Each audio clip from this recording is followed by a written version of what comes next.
Just wanted to show you a build that I did since Christmas. Haven't done a video in a while, and it just been busy, you know, and I haven't been out much. I was out today, got maybe 5 packs through this in the last few days, and don't have any running video that's really worth putting a video up on, but I will eventually get some running footage of this.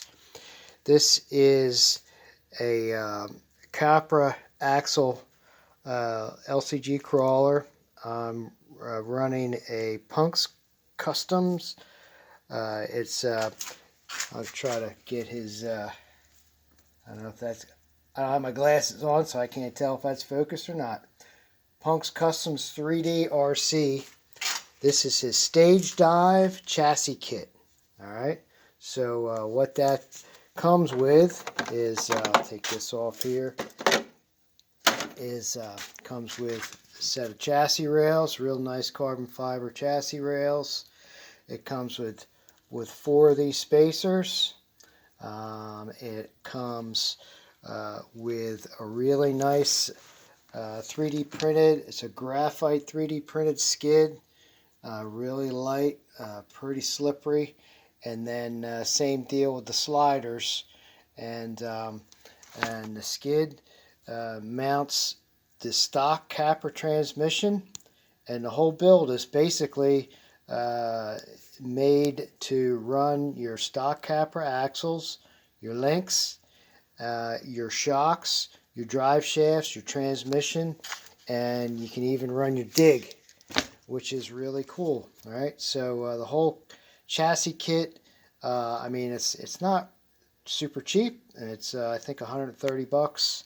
So you know, it's so I don't know. By the time it's all said and done, you have to buy your Capra axles. Are probably a couple $100 these days, or you just buy the kit and sell off the rest of the stuff.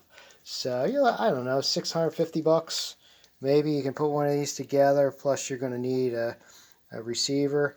But I think that's what I added up, about 650.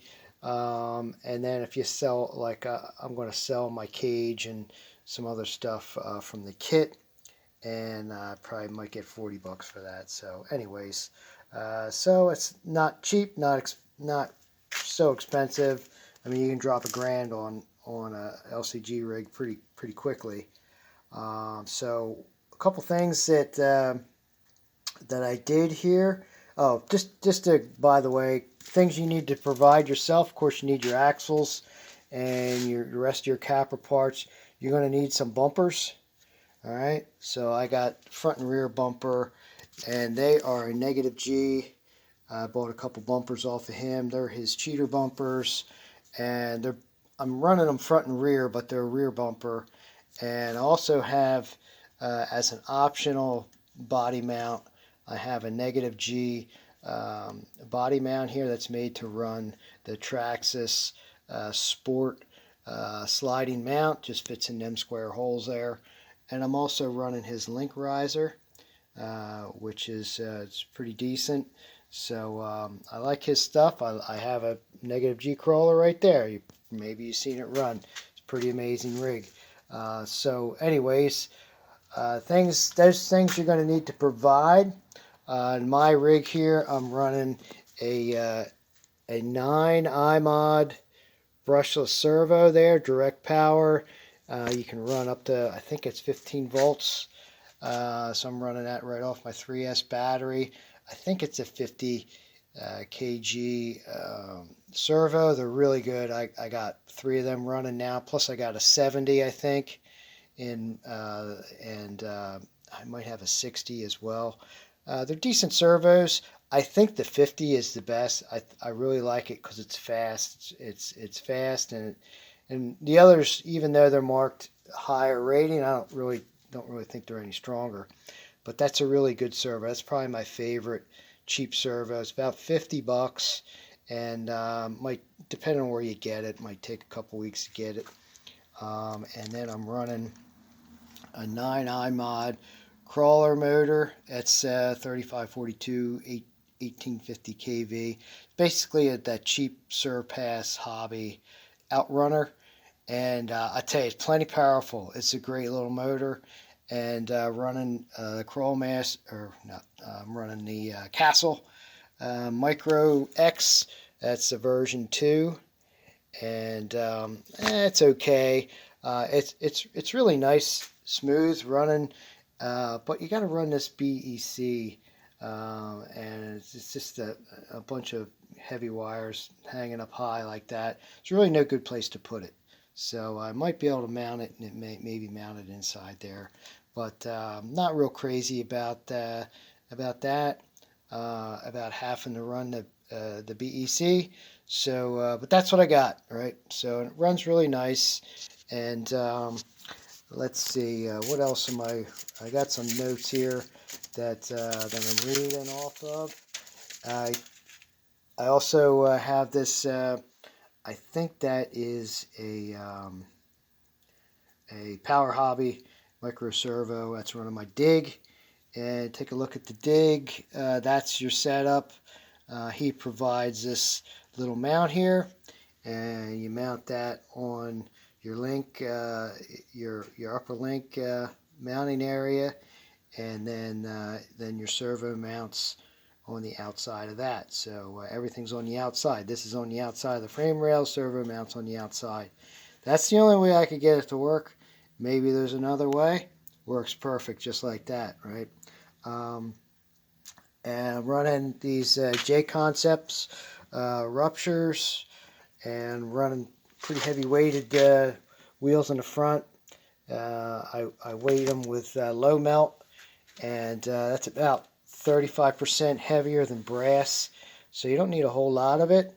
I just fill up the cavity there. Maybe you can see it in the back there. Yeah, you can't see it too good, but I meld it up and pour it in there, right? And cheap weights. So I tell you, it's a pretty decent setup. I run it on that too, right? And probably my Ecto and maybe another rig in here somewhere might have the low melt in the wheels. And I don't see no difference. It's rotating mass, but I don't see no difference in any adverse effects running it that way. You may have a little bit of a flywheel effect. If you stop real fast, you might break some pins. I haven't broken any, but that's what somebody told me would happen. Well, I don't know, it's been like 2 years and I've been running them like this, and I haven't broke anything. So maybe it's just depends how you run it. So anyways, lots of weight there in the front, because this guy here's got the motor pointing in the wrong direction, in my opinion. But that's just how the Capra is. So yeah, I got another thing I got here. I'm running this full droop. I'm running some bands there. So I got my battery mounted behind the servo on this plate here. So the plate's just servo taped on both, like it's Kydex, so I bent it in a right angle, and then I made up a little cardboard template and fussed with it for probably 2 hours. So I got it to where I wanted it, and then made up a Kydex piece and bent it up, and then just servo taped it onto my servo. And you can see there, it doesn't really get in the way of anything, and all that weight is on the front axle, which is what we want. Had to keep one thing with the Capra transmission. You got to keep everything away from this little nut here. That guy spins, so I'm sure I'm gonna cut through one of my batteries one of these days when I'm not careful mounting it. So I just have it mounted on a piece of door lock 3M product there. It works really good. So anyways, let's see what else. So I got rupture tires and Jura rims or wheels. I really like those wheels. They're just cheap, you know, chrome wheels, but they really look nice. I bought a couple sets of them, and I get a kick out of that. Kind of remind me of Krager's, you know. So those run really well on this.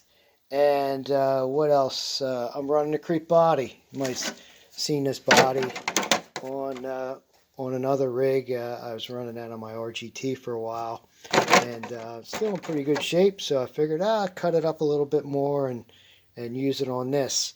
I don't know about you, but the Proline bodies have really been letting me down. This body here, it's like ruined immediately. That's a Proline. I think they call it the K10 or the C10. I think it's the K10. It's the newer one with the drop bed. Really cool body, right?